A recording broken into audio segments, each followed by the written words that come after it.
have a moth harass me. Okay, this is the nice infographic that came from AZREIA. We've been partners with AZREIA. This is our 3rd year now, and I've just really enjoyed working with you guys. So we are Unbridled Wealth. We're based out of Denver, but have agents kind of all over. And Jason and I work very closely here in Denver with our local RIA called ICOR, who actually, the guy who is part of leading that here, he used to run it down in Arizona. And so he gave us the introduction and said, like, we asked, like, hey, where else should we go? And he's like, please go to Arizona. So he used to work with Molly real closely, but that was a nice intro that he gave us, and we've enjoyed working with him. So we will be going over some tax and legal things today. We are neither CPAs nor attorneys, but we can give great referrals if you need somebody. What we'll probably do is spend a lot of time poking holes in things that we've been told that are true that aren't necessarily the whole truth. And so that's kind of where we're going to go on this journey a little bit, which is interesting and fun. So you might recognize Jack there in the middle. He tries to go to as many of the AZREIA meetings as possible. And then Jason and I try and fly down at least once a year to be part of it and get to know folks. So as I kind of started unpacking why this is such a powerful financial tool, and I realized that I really believe this kind of general statement that our greatest opportunities are outside the box. And that's great, but it kind of begs a few other questions. One, what is the box and who's outside of it? So last things first, I've found that those who most readily really embrace and understand this concept and are willing to apply it personally are the innovators, the entrepreneurs, and the real estate investors. So because you all are part of AZREIA, I'm assuming you're part of that, at least that last group. But I've just found that they're the ones who are most willing to kind of challenge things that we've been told about our finances and how to grow our wealth and money. And therefore willing to kind of go on this journey with us, which is fun. So what is it that we're taught that kind of constitutes this box? First of all, one penny does one thing. So if you want to save it for retirement, you better get yourself a fat piggy bank and lock that money away till you're 59 and a half. If you need a new car, you better either go pick out what you want and pay for it off over the next 5 years, chip away at that, or save up, and then eventually pay that thing off. We're taught, I heard somebody say that this way, that we're just taught, pay Uncle Sam what's due. We all enjoy driving on paved roads, and move on with it. But what I've really found is that actually those that are on either end of the financial spectrum are the ones benefiting the most from our tax code. And so, you know, obviously, if you're on the lower end of that spectrum, you are in need of the services of our government, and that's fine. If you're on the upper end, you can pay people to learn the tax game and play the game by the rules, and you can benefit from that. The ones who are in the middle, which is the majority of us, are the ones who don't have time, energy, or strength or finances to play that game, and end up paying the most in taxes and benefiting the least from that. So this is Olivia's soapbox, I guess, full disclosure. This isn't like official information by any means, just my observations. I heard somebody say it once this way, that tell me that this isn't a game. The IRS knows how much you owe. You don't. You have to guess. And if you get it wrong, you go to jail. And I was like, yes, absolutely. I'm going to steal that from you. So we're also taught, and again, Jason and I are both highly educated. I'm not knocking education. I know there's a great value to it, but I feel like it's overpriced and underutilized. That, you know, anymore, you can't just have a degree, you need a master's degree. Oh, by the way, I have a master's degree. And they're like, you probably need a PhD. And I'm like, absolutely not. I use very little of what my accreditations are for now. So I'm just saying that there's other ways around that. And also how to pay for college has become just a game, really. And there's overwhelming amounts of debt and students graduating that aren't even able to get jobs to help even start chipping away at that. So there's alternatives. Last one that I'll kind of poke holes in here. This was a direct quote from some continuing education that I was working on that was so frustrating. And I was like, am I going to have to lie to pass this test? Because that's essentially what I'm being told. I'm being told a bunch of lies that I have to answer yes to. One was that if you want to be ready for retirement and outpace inflation, the only way to do that is to invest in the stock market. And I'm like, oh my gosh, this is ridiculous, because I work with real estate investors, and real estate investors know that real estate outpaces the stock market, which outpaces inflation. And so it was just frustrating because this is being sold as like, these are the financial truths that which our country are founded on. And yet I know that it's not all true. So all this is just to say that we have more to learn. And if you want to learn, you can't just go to college and get that education. In fact, you'll graduate from high school and college and not even know how to have a budget and how to manage a budget, unless you get a business degree. But even then, practically, you're not going to know how to use it personally. So it's just saying that if you want to actually learn more, you have to go on your own personal financial journey and invest in your own education outside of the traditional financial forums. And education forums. So what is the problem that all of this kind of creates? Number one, I really believe that we are taught that our best opportunities in America and our best options involve placing our finances into the control of someone else. And so what is that saying? Like, oh, you know what? You didn't learn how to do this in college. In fact, none of us did. But go ahead and give your money to a financial planner. You're going to pay them a fee. They're going to manage that money for you, regardless of how well it does. And we're not actually taught how to handle money at all, much less how to make it grow. So anyway, I'll let Jason kind of bring up a few things from here regarding some of that traditional financial education that we've all been given. I mean, we're taught few options. We're taught to work hard, put our money into tax deferred qualified accounts. Now we've got a Roth as an alternative, and save up for retirement, keep our fingers crossed and hope to God that the day we want to retire is not the day the market crashed. And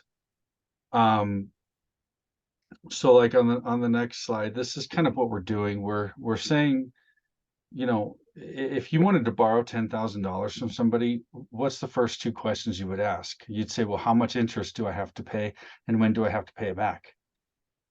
Well, if the lender said, well, we have enough money right now and we don't need any payments from you at this time, but there will come a time when we do. And when we know how much we need, we'll be able to determine how much interest we have to charge you to get the amount we need. Would you cash that check? You know, you're taking this unknown future rate and we're shoving our money into this vehicle and saying, let's hope, is what we're doing. But we don't realize we're doing it, right? We're not taught any other options really in general, in the common knowledge scope of things. Okay. So what about insurance? What if we're putting our 10,000 into a retirement account? So what about insurance? If we put our money into insurance, well, there's term insurance people are familiar with, and there's permanent insurance that people have heard of, that say financial gurus rail against often, and we see like permanent insurance as expensive insurance. Well, for an insurance company to expect you to put $10,000 into a policy with an initial death benefit that's not very high compared to what you could get for term, they'd have to come up with some additional benefits, right? So in any vehicle one would use to accumulate money over time, a major desire would be to maximize benefits, right? In addition to achieving a rate of return, kind of like your qualified accounts. So on the next slide, if you could wave a magic wand, what benefits would you desire? You think about it. Let's go on to the next one. And what if there's a vehicle out there that will get you all of these benefits? Uninterrupted growth, tax-free growth, competitive rate of return, long-term care benefits, collateral opportunity, guaranteed loan options, unstructured loans, liquidity, use control of your money, deductible interest even. You know, contrast that with something like qualified plans, and what do you get? You get, you know, your tax deferred, competitive, return potential, and deductible contributions. We're pushing it, kicking the can down the road a little bit, right? So just to contrast the two, now what we're talking about today is not investments. We're talking about an asset. And there is this one product that offers the most benefits, and that is a properly structured dividend paying whole life insurance from a mutual company, which Olivia is going to break down in a little bit. Whole life, it's been around a long time. This is not something new. We are able to structure it different than it used to be 100 years ago. As we always say, it's not your grandparents' life insurance policy. Okay, so on the next slide, the whole life, it is the oldest form of lifetime level premium insurance. It goes back to the 1700s. It started out being called Corporation for Relief of Poor and Distressed Presbyterian Ministers. That's actually the shortened version. And it's interesting, as you look back, you find out, well, ministers were supported by the church, them and their families. And then when they would pass away, they were no longer supported by the church, and the families were left destitute. And so they started this to help the families. So we're going to dive into this, moving forward. But I'll kick you back to Olivia here for a minute and talk about this default financial advice. Just take it one step further. Yeah. So again, we'll swing back around to actually what this vehicle is, but just to poke a few more holes in the things we've been told to do with our money. Let's just take a standard paycheck. If you're a W-2 employee, what is it that one paycheck is doing with us before it even lands in our bank account? First of all, again, if you want to save up for retirement, it's going into a 401k, IRA, 529, any of those. Problems with that is that there are fees regardless on the performance, and it's inaccessible, and it performs one job. It only saves for retirement. Okay, so part of that I blame on our financial system, our education systems. I understand why they want to lock it away until you're 59 and a half, because most of us, they say 80% of those who have to take a hardship loan from their retirement plan end up having to turn it into a withdrawal, which means they pay the 10% penalty for accessing it. And then ordinary income taxes on top of that as well. And so they're saying, like, you're not smart enough to actually know what to do with this money in the meantime. So we're going to take care of that for you and then penalize you if you want to touch it. Well, they're also not teaching us what to do with that money anyway. So that's, again, part of the other problems. Other portion of this is just payroll taxes. We're going to overpay your monthly taxes to the government. And we call it, and you get back, everybody celebrates their tax return, but it's basically an interest-free loan that we've given to the government. And then we're like, oh, our free money. And it's like, no, actually that was yours all along. They just gave it back to you without a return on your money. And so what did they do with it in the meantime? Definitely not take care of the national debt problem. That's it for sure. So, another necessary evil in this, we'll talk about banks here in a few minutes, but it's a direct deposit. No one any longer gets their paycheck on Friday. Very few people will say, and goes and decides what they're going to do with that money. We have one of the guys on our team who is older, and he said in the 80s, he grew up in the farm. He would get paid when he was a kid, 70s, 80s, and he would go invest in CDs, high interest rate CDs. And he knew he could make that money, make even more money for him, and then, have a few pennies left over to go buy some bubble gum as well. But that he learned how to make money early because he was directly handling that money and learning how to steward it more or less. But now banks are just like, oh, just directly deposit that into your bank account. It's so convenient. You don't even have to come into the bank branch anymore. But what are they doing with that money in the meantime? So Jason and I have the privilege of getting to watch money transfer very often. When there is a holdup on that money, it is with the bank. I've seen money leave place A. I'm waiting for it to arrive in my client's bank account, which I don't have access to see when that happens. They're just letting me know it's not there yet. And I'm like, call your bank, let them know it's left, and you expect it to be in your bank account. And then voila, it's there that afternoon. So what are they doing with that money when it's not in your bank account? Well, they're making money with it. The last one, again, and we're not knocking term insurance entirely. It definitely has a place, and we use a lot of this for our clients. But 98% of all term policies never pay out, which is great news because it means people stay alive. So this really is kind of the little cash cow for most insurance companies because it's inexpensive, because they know that there's a 98% statistical chance that you're not going to pass away during that term period. So it's there just in case you get injured or hurt, not injured, only die actually. But knowing that most of those will not end up needing to be paid at all.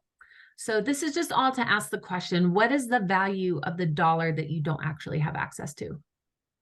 So if all of this money is flowing away from you, how can we redirect that money into back towards you to be working in a more profitable way? So there's a very powerful documentary out there. I recommend it. It's also a book called The Power of Zero. You can rent it on Amazon. This is your weekend homework if you want to go down a very interesting rabbit hole. I will warn you, it is very much a bad news bears documentary, but very helpful as well. One of the gentlemen interviewed in this is the former comptroller of the US under Clinton, and he is on a campaign to get our Constitution changed to actually address our national debt crisis. So the whole movie really explores why our national debt crisis is a personal problem. And it's because that the only way, it's not going to matter who is in office, who's leading the Senate, the House, any of that. The only way for us to actually address this is to raise taxes and income taxes. And there's a strong history of what happens to those countries that get into the amount of debt that we are quickly approaching and don't address it. So it's going to have to be, they can no longer kick that can down the road. They are going to have to address that sooner or later. And we most likely will be that generation who will get to pay for that. So all this is saying, prepare now and put your money into vehicles where you're not going to have to pay taxes later. So in this movie, there's this financial expert, Ed Slott, who says that the single biggest financial benefit in the US tax code and the most unused is the income tax exemption on whole life insurance. So this is, again, just using the tax code to our own advantage. It's all there. It's all legal. We play by the rules. It's just, you have to know the rules and how to play by them in order to win. And so, again, that's where we're going. So let's just take a little peekaboo real fast of what banks are actually doing with our money. And this is not hidden information. This is actually I still have, every time I see this slide, I'm like, oh my gosh, I have to update that to 2022. Because every year they come out with their last year's annual report. This is 2021, but this was how much I looked at Wells Fargo. It's hidden in there. You have to search for it, but it's there on their annual report, how much they own in life insurance. So it's why we joke that when you go into Wells Fargo, that's my bank, so I pick on them shamelessly. But when I go in, everyone is a vice president because they're all key men employees. And so they have to have life insurance policies on those employees. And they are actually taking our dollars that we put on deposit and buying life insurance with it. And that is above their real estate holdings. Which is interesting. So again, everyone's like, I had talked to a guy today on the phone. He's like, I feel so stupid. Why have I never heard of this? I'm like, oh, no, it is not you. It's not you. It is benefiting everybody else to keep this a big secret. So it's not that it's a secret. It's just that it's not talked about. It's a do as we say, not as we do situation. So all of these companies have a very interesting kind of origin story with it. We did a little study as a team of kind of some of what these stories are. We know that Walt Disney couldn't get a bank loan for the silly little playland. And so he took out a life insurance policy loan from his policy to pay for the bank, to pay for Disney World. Disney World. I always mix them up. Yep. Yeah. Walmart got in trouble because the key men they were insuring were their truck drivers, which statistically is a more high risk job. And so the life insurance company said, no, you can't be doing that. They're not critical to the actual function of Walmart. So it's got to be your top executives that you're writing these policies on. So anyway, just kind of, if you want to explore this a little more, a life insurance policy saved Stanford University. The first, I think it was Pacific Life, the first life insurance policy was on their president, the first president of Stanford. And when he passed away, they were in debt. And so they totally forgot about this death benefit. And so it ended up bridging the gap for them financially. So they like to say they saved Stanford, but it's debatable. So all of these guys do it.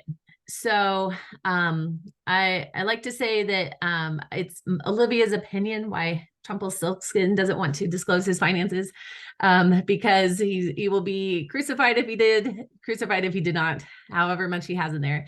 You don't have to report on those finances how much you have inside of life insurance. And we know that because Mr. Biden over there, when he ran with Clinton, not Clinton, oh my gosh, Obama, know your presidents, Olivia. When he ran with Obama, he reported that he owns 0 investments and 6 whole life policies. But we don't know. He is not poor. We know that. He does not have to tell us how much is inside of those. And by the way, that is the same if you were applying for student loans for financial aid from the government. They will want, my parents were expected to sell all of their real estate in order to pay for me to go to college. my parents are like, no, this is called our retirement. We're not doing that.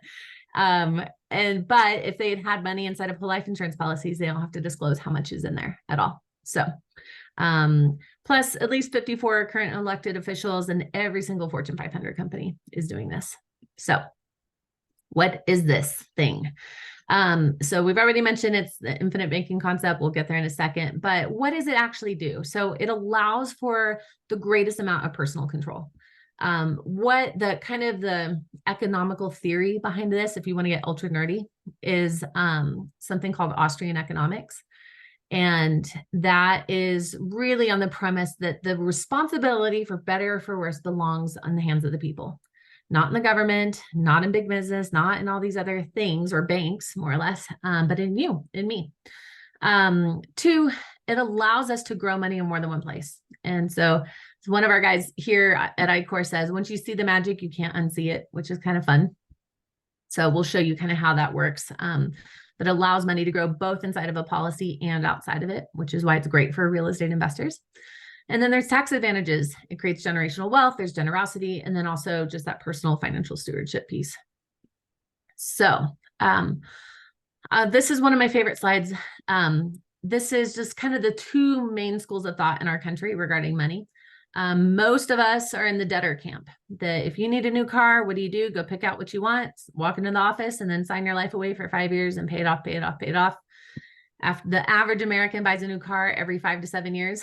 And so you have it paid off for 2 years, and guess what? It's time to go buy another one. And then you do the same thing over and over again. The other option is the Dave Ramsey way, which is don't pay cash, or don't go into debt. That is bad. You want to pay cash for everything. Well, the problem with that is that you're still saving up. And then the whole point is to get back to nothing. You're still going to have to drain that bank account to go pay cash for that car. So there is another alternative, which is putting your money into a vehicle where it's growing. And yes, there's a cost to get started. There's a cost to start any system, but you not only recover the cost to start that system, but your money starts making so much money for you that it's making money while you're doing other things with it.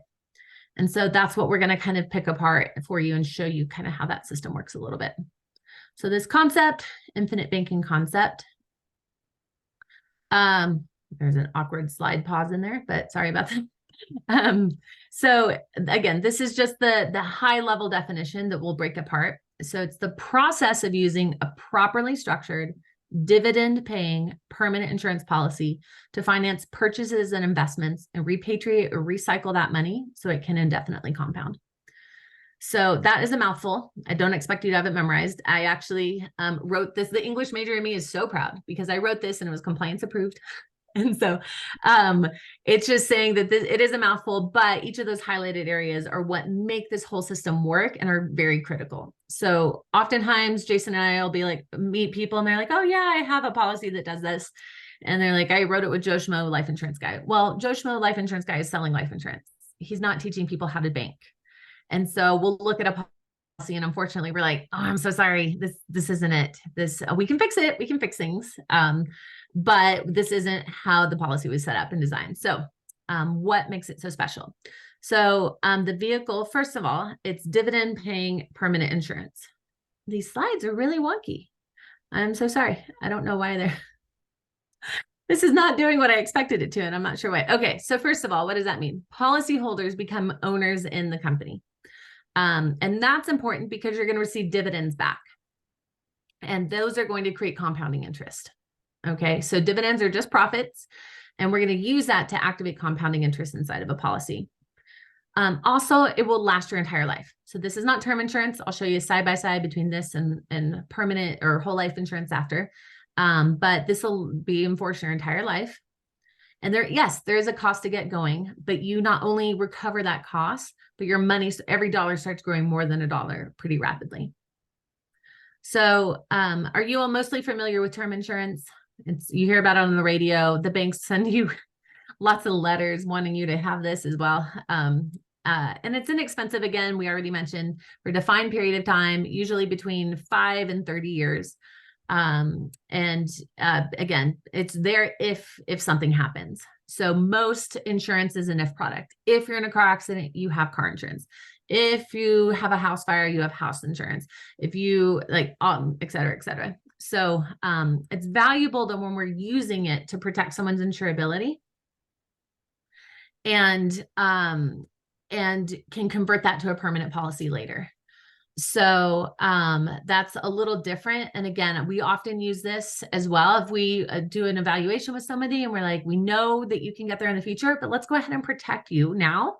And with the intention that in 5 years, before 5 years, we're converting this into a permanent policy. It's also helpful to protect someone if we know they're going to get older. Everyone does. We all have a birthday every year. As you get older, it might get a little bit harder to be insured. And so that conversion into a permanent policy is without a medical exam. It's just paperwork. So, and they usually give a little bit of an incentive to make that happen as well. So whole life. Let's look at that. And some premiums can be applied as a credit. So at a minimum, they'll give you a credit for whatever you paid for term to convert that to a permanent policy. So whole life insurance is simply insurance for your whole life. So it's there until you are not. Therefore, it's a when product. So there will be a death benefit payout. But the premiums, instead of those just going to the insurance company, they're going to start growing and collecting. Think of it as inside of something like a savings account. Just that savings account is called the cash value. Okay, so this is on a real technical level. It is life insurance that you have paid for in full. Because you paid for it in full, you have that full amount that you paid for it available to use in the cash value. Okay, so cash value equals savings account. Okay. And not only that, they offer living benefits that can act like long-term care insurance. So I don't know how many of you are familiar with long-term care insurance. It's kind of the new shiny thing. It's been around for a little while, but it's usually pretty expensive and difficult to qualify for once you actually start needing it. But that's to make sure that, if you live too long or if you're not ending your life in the best health, that there's something there to help take care of you, because it's very expensive. Average care facility is $10,000 a month, and the average person who goes into a care facility needs to be in there for 3 years. So that's just averages, which is a little frightening. But a life insurance policy, they'll give you access to the death benefit. This is your policy. You've been paying for this your whole life. They're going to give you access to that death benefit while you're alive for critical, chronic, and terminal illnesses. Big difference between this and a long-term care policy is that they're not going to tell you how to use the money. So they don't say it has to be a qualified nurse. This means that you could employ a family member to look after you, which a lot of people would prefer than having a nurse come in every day. A lot of people end up having to quit their jobs anyway to look after mom and dad too. So that can kind of help bridge that gap. I joke, but not joke, that if I'm diagnosed with a terminal illness, my family and I will just take a massive trip around the world. And when I expire, they can send my body out to sea.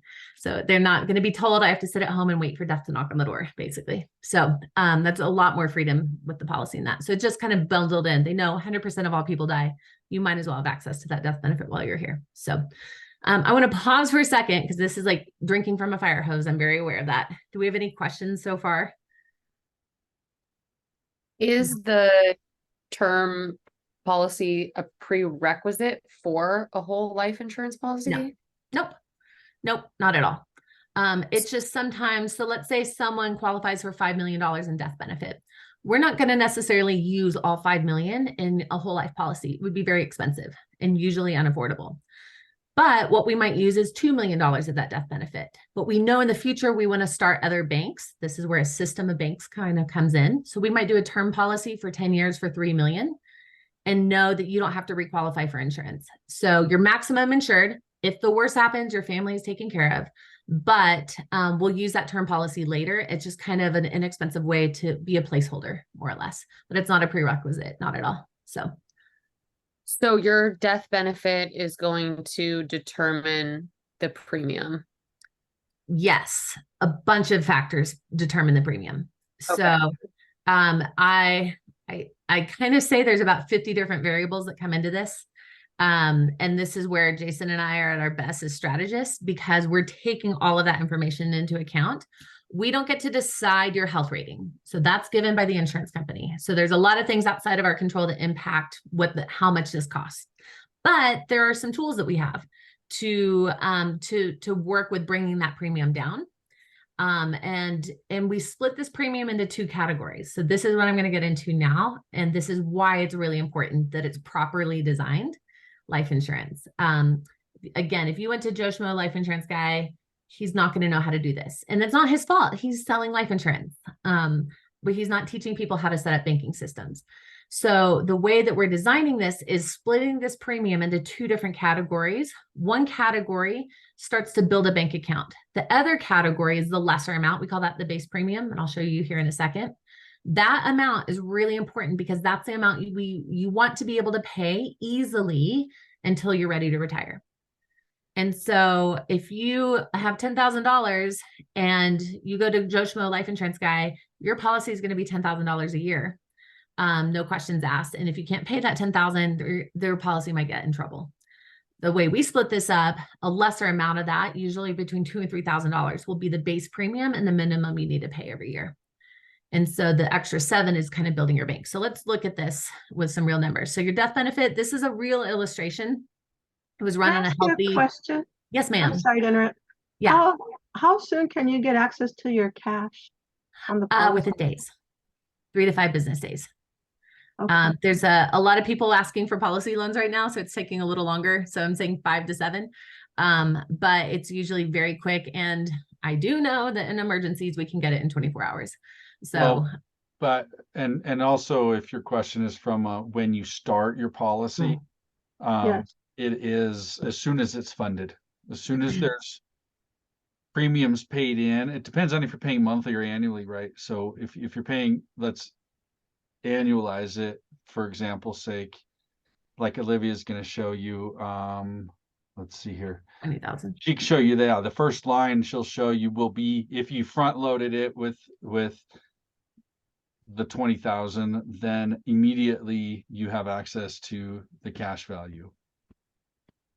Okay. So this is what the cash value, again, starts building your bank account. And this is what you lose access to $4,000 in year one. That $4,000 was your cost to start the policy. You only pay for that cost in year one. And that's really important. There's different fancy products out there where you continue to pay for the cost of insurance every year. You pay for this, it's one and done. Okay. And for clarity, like Olivia was alluding to, this is an example of one person's situation. Everybody's situation is different. And so we're going to build something that's catered to you and your situation, what's appropriate for you for dollar amounts, etc. Yeah. We don't say that there's minimums because we don't know anyone's situation. I mean, my smallest client started when she's 17 with $300 a month, which is a big deal for a 17-year-old. And our biggest client is 10 times that amount. So 10 times, is that right? Anyway, count my zeros, 300,000 a year. Yeah, so a lot more. So for this example, the loss of that $4,000 will be recovered in the policy. It's mapped out. We know it's coming back in, because in year 2, you put another $20,000 into your policy, and it's not that you have 16,000 in your cash value. You have the full 20 from year 2 and the 16 from the year before. So now we're starting to recover that initial $4,000 to get going. By the way, traditional whole life insurance policy, this is why there's that really frustrating, catchy phrase out there, buy term, invest the difference. Or they say whole life insurance is a bad investment. Again, it's not an investment, it's an asset. But they say that because your average life insurance policy would take you 20 years to recover your initial premium. And we're trying to make sure that happens between 6 and 8 years. And you're cash flow positive, usually between year 2 and 3. If you're a woman, we tend to live longer. Our numbers just work better. That's one of the variables that makes policies work more efficiently. So congratulations, you're a female. You get a financial benefit of your money growing faster. So we're going to speed up the timeline here just a little bit, up to 10 years. Okay. It's really only beneficial, and there's so many different schools of thoughts on this, but we really like to design policies to overfund between 5 and 10 years. So overfund is this extra 16,000. All right. Usually, and the reason for that is that that's what turbocharges the bank account. That's what gets the money up and running, and compounding interest starts to take effect. Okay. After 10 years, it doesn't operate as efficiently. So it's just the math. It's just how the money takes off. Usually at that point, the dividends really start to kick in once we stop paying this overfunding part of 16,000. So the ongoing commitment to pay for this policy is $4,000, not 20. Okay. So, but let's just look at what happens at year 10. So he's put in $20,000 and he has $220,000 in his cash value, not 200,000. So he's recovered not only that $4,000 to get going, he's put in a total of $200,000, but now compounding interest is starting to take effect. And so this money is, every dollar going in is growing more than $1, and it starts to get really fun. Okay, so here comes the trippy part. Are you all ready? So this guy wants to use this money. All right. He waited 10 years to access the money. You don't have to wait 10 years. My husband and I borrowed from our policy after it was in effect for 1.5 years, and we bought a car with it. We used the cash value right away. Okay. But what you do when you use this money is very important. You take out policy loans, not withdrawals, because one, no one pays taxes on loans. That includes, if you're going to use this policy to help pay for retirement, be your retirement fund, no one pays taxes on loans. So that is a loan that you never intend to pay back because it'll be reimbursed by the death benefit. So we'll show you that in a second. So $220,000. By the way, the death benefit continues to grow as well. So this is not a locked-in death benefit. It continues to increase every time you pay in a premium. Okay. So this gentleman decides, okay, I'm going to take out a $200,000 loan at 4% interest. By the way, the cap on the current product that they have is 4%. 2 years ago, when we were giving this presentation, people are like, that's expensive. We're like, yeah, just wait a second, just wait. And then sure enough, now everyone's like, a 4% loan, that's amazing. Especially when, with the rates going up by the day. So he's going to pay this loan. Let's say he's going to buy 5 real estate investments. Okay. He's going to pay an amortized loan over the next 10 years, and those real estate investments are going to repay this loan. Okay. So the cost to use his own money was $43,000.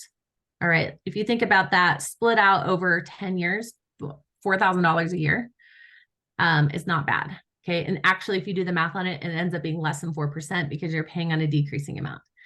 So here's a wild part of this. All right. This $200,000, while it's making money for him in his real estate investment, paying the loans back through those real estate investments, just like you would any other loan. At the same time, that money, that $200,000 is growing at compounding interest at the same time. And that's $120,000 of net growth just because he used the money from his system and not a bank account. So this money grows even though it's not in there. And the reason why, we'll look at that for a second, so we can come back to that slide. So you want to walk them through this slide, Jason? We've been talking about borrowing against your policy, not borrowing from your policy. And there's a difference in terminology. So basically what's happening behind the scenes is, so you use at the top, insurance carriers, you call the insurance carrier, hey, how much cash value do I have? They're going to look at your policy, tell you you have X amount in cash value. So you're going to say, great, give me a loan for X amount. So what they're going to do is they're going to loan you their pile of money, all the while your pile of money will sit and grow uninterrupted. Okay, and they'll charge you, as like right now, they have that fixed rate of 4%. And people sometimes really get hung up on that. They're like, why would I pay interest on my own money? I'm going to say, well, wait a minute, your money's growing uninterrupted, it's compounding uninterrupted throughout its entire life.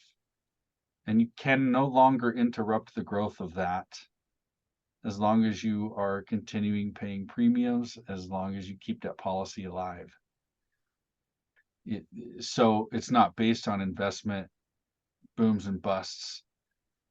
You're not going to get taxed on it. Plus, so it's growing, compounding uninterrupted, and that 4% is simple interest. And if you do the math, you'll see that the compounding far outpaces what that loan is costing you. So what happens if this person passes away as soon as he takes out a loan? Well, the life insurance company says, wow, you have 1.5 million in death benefit. We're just going to deduct 200,000 from that death benefit, and your beneficiaries will receive 1.3 million. The loan's paid off, and 1.3 goes to beneficiaries tax-free. So it becomes a self-funding system, especially if you're using this for both the short term, for your real estate investments, car loans, anything else you would finance.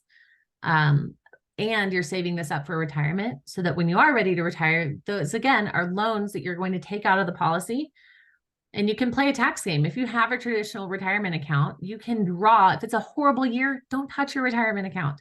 Let that money stay in there and grow and just borrow it from your policy.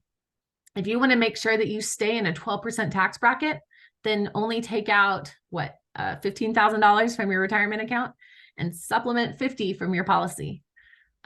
There's different ways that you can kind of play that tax game. Because again, we really believe that taxes are going in one direction. And so, especially if you have a deferred retirement account, then taxes more or less are on sale today. So often folks will ask us, can you deduct the interest, or can you deduct, well, okay, a few things here. Can you deduct the premium?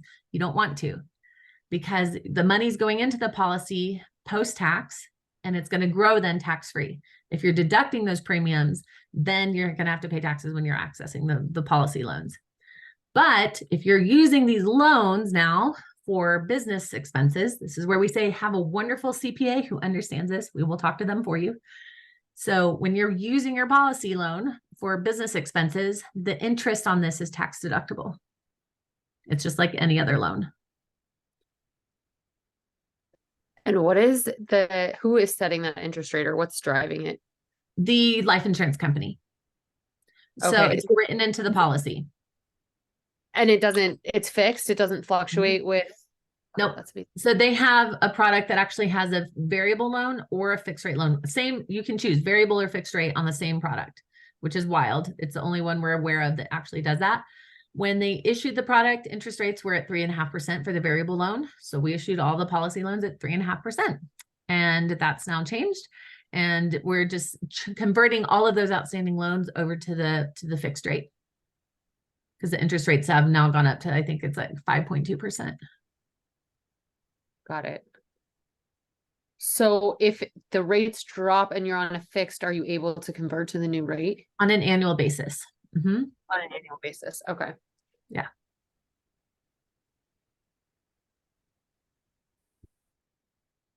Now, is this scenario showing that you actually have to fund it with the 20,000 up front?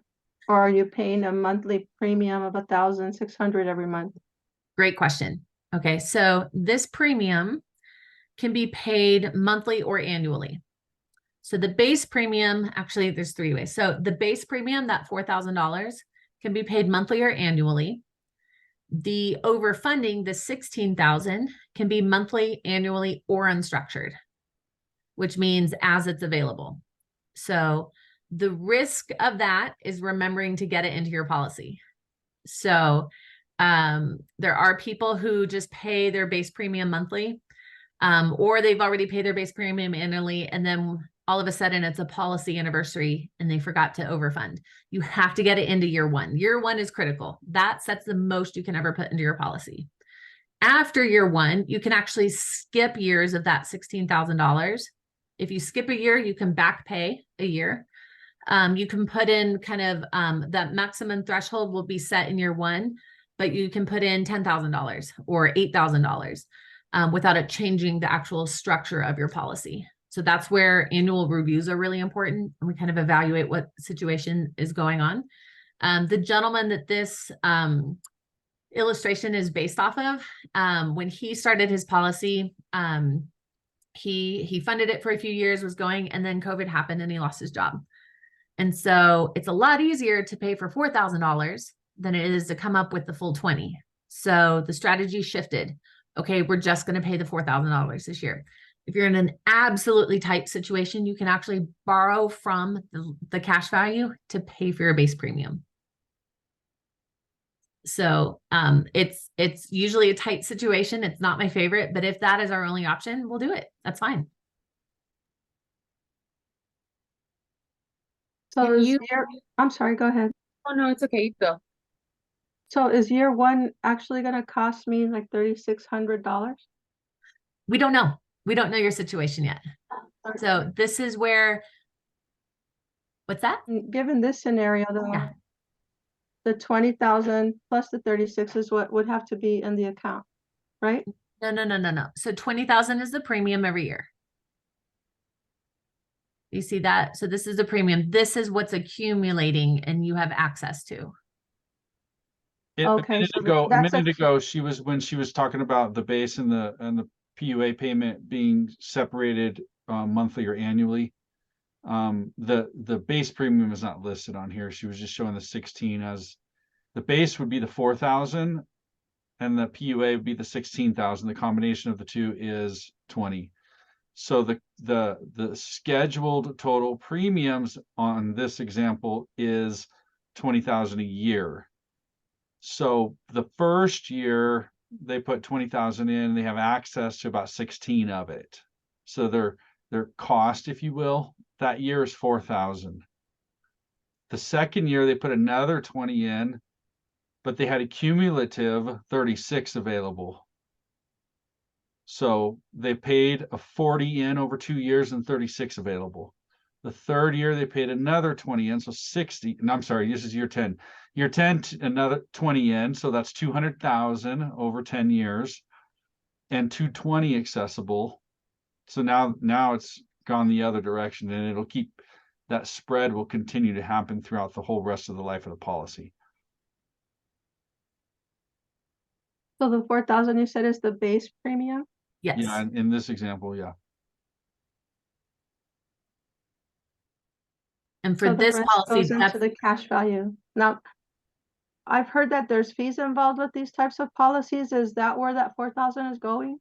yep, that is only year one.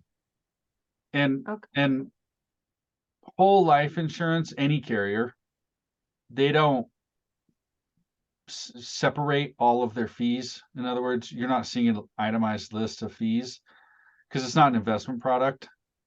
Even the IUL sector and investment products, you could, or managed money, you can see fees and what have you. It's kind of built into the policy, but your cost of insurance gets overtaken by the growth. So the growth is outpacing the true cost.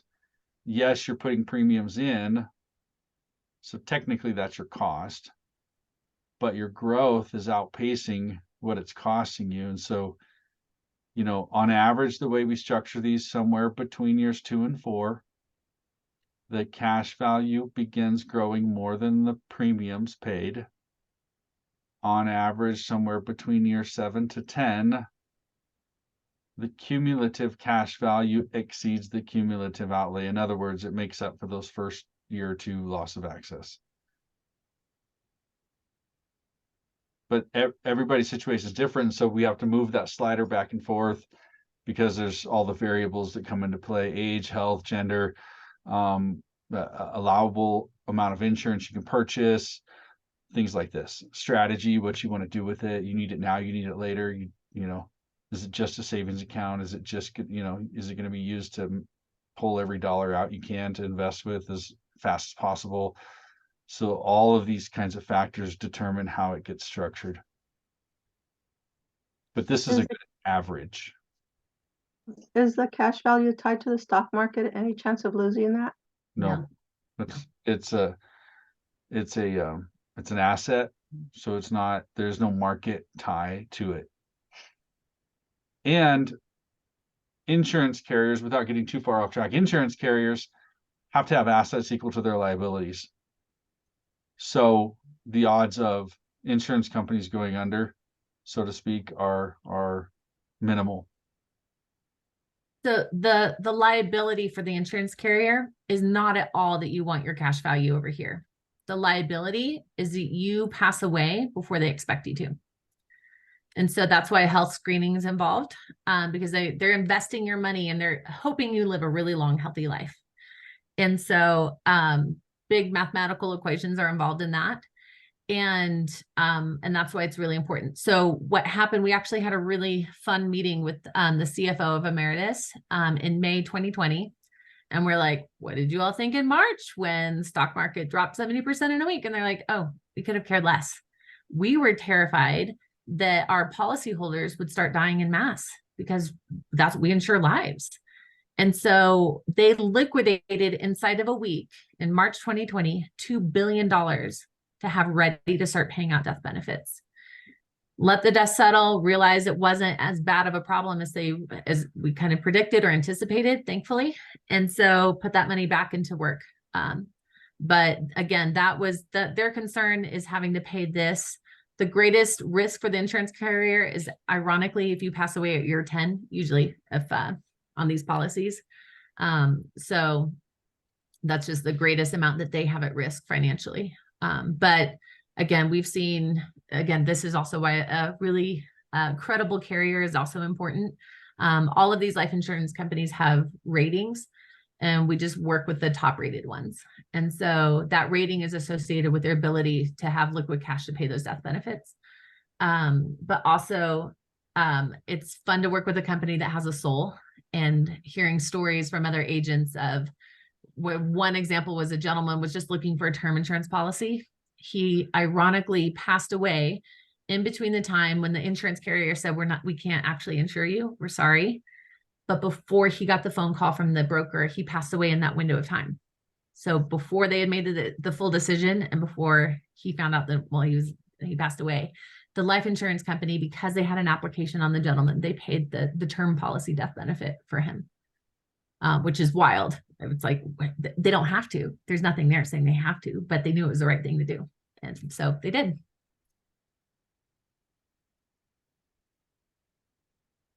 So if year one premium, you're saying year one premium sets the maximum contribution limits, is that correct? Yes. So would it ever be in your best interest to like make a very large contribution in year one, but then not be able to match it, like almost like prepay premiums and not being able to match it through year 10? Or do you have to match it every single year after? No, you don't have to. You have more flexibility. You can actually sneak more into year one than any other year. So we can kind of play with numbers. And this is, again, where strategy comes into play of, is that the most advantageous? Sometimes it is, because your early dollars earn the most. You'll never be younger. Those early dollars make the most for you over the course of your life. But is that the most advantageous? So again, what we're really trying to establish is not just how much can you sneak in there, but is that going to bring up your base premium too much? Because we're trying to avoid, in all of this, there's something called a modified endowment contract line. It's like this invisible red line in the policy that basically says, it was established by the IRS in the 80s. They're like, you have to actually buy enough life insurance. Otherwise, this is called an investment. And investment means we get our cut. So every policy has this line established in the policy. And the carrier will test every premium payment that comes in to make sure you're not going to turn the whole thing taxable. So that's really important. And that's the line that we have some tools to be able to move that line around a little bit. But again, more variables come into play. How much coverage are they willing to pay for you? So how much insurance, start over that. How much death benefit do you qualify for? Can we snuggle in? And this is one of the tools. Sometimes we will use a term policy snuggled inside the whole life policy to make this $4,000 more achievable. So to bring down that base premium, because we want that to be really low, but also allow for maximum overfunding. And so term policy satisfies that you're actually buying enough life insurance, and that'll just end after 10 years. But unlike normal term insurance, when you're actually paying that into your policy, it's contributing to your cash value. So that's a lot of information. It makes more sense when you see it mapped out with your numbers in your life. So yeah. Okay. And then on the term policy, you're not able to take out loans against the cash value. Is that correct? That's where you are getting the loans out. The loans are coming out of the cash value. But on a term policy. Right. Yeah. There's no cash value on a term policy. Right. And then if you were, and you can take a loan against the cash value year one. Mm-hmm. Yep. And yep. that cash value continues to compound interest. Yep. And you're just paying, even though it's going somewhere else. Yep. Yeah. And you're just paying on whatever you take out. Yep. My husband and I started our policy before we even bought a house. year and a half later, needed a new car, bought the car. 2 years after that, we haven't even paid off our car yet. We're still building our cash value. So we're slowly paying off our loan. Took out policy loan 2 for our first real estate investment. Had liquid cash available to take advantage of an opportunity that would not have worked today. Loan number 2 isn't even paid off yet. Loan number 2, though, is a real estate investment. So that real estate investment is paying that loan back a little bit at a time. It also has a traditional loan to pay off. And this is a small policy. This was not magic numbers. This is just really small, slow, steady, stable. I'm full disclosure, it's a total of $18,000. So even less than this example, $18,000 a year with a higher base premium. Our base premium is actually $5,000. And so year 3, we took out our policy loan for a real estate investment. And then our policy just turned 5 years old and we drained it again, which I don't always recommend. I experiment a lot with my own policy, but for our 3rd investment. So, which may or may not pan out, but it felt like more of a safety net because we know it's already making money for us. It's not like we drained our savings. So it's like, okay, well, if it takes a little bit longer for it to get back in there, that's fine. So. Great.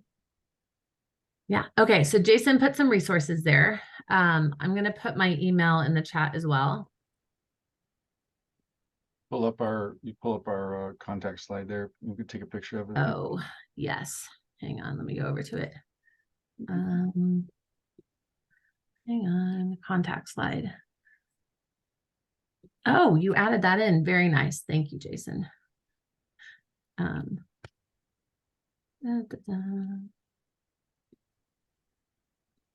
Okay. He's on top of it. There we go. So our contact details are here. If you want to pick our brains, ask more questions, we do this all day. We love it. So please just send us an email. We'll find a time to connect with you and go more into detail in Q&A. Again, we really like to be heavier on the education on the front end because it solves for a lot of questions on the back end. So the better job we can do explaining that, the fun part is getting something set up. And we can do that pretty easily. We'd like to traditionally apply for insurance even before we fully know a strategy, because the insurance carrier going through getting your health rating, they have their own thing, and that could take a few days. It could take a few weeks. We never know. But meanwhile, we're strategizing and figuring out what numbers make the most sense for you. What are your goals? What are your income? What's your income and expenses, assets and liabilities? And how can we often we find opportunities that people didn't know were there. And that's part of just redirecting the flow of money, of saying like, wow, you're paying $500 a month for a car loan. Okay. How about we put that into a policy first, and then you can pay off your car loan faster and you're making money while you're paying for your car. That's one example. So, we've learned to think about finances a little differently, which is fun. So, all right. Any other final questions?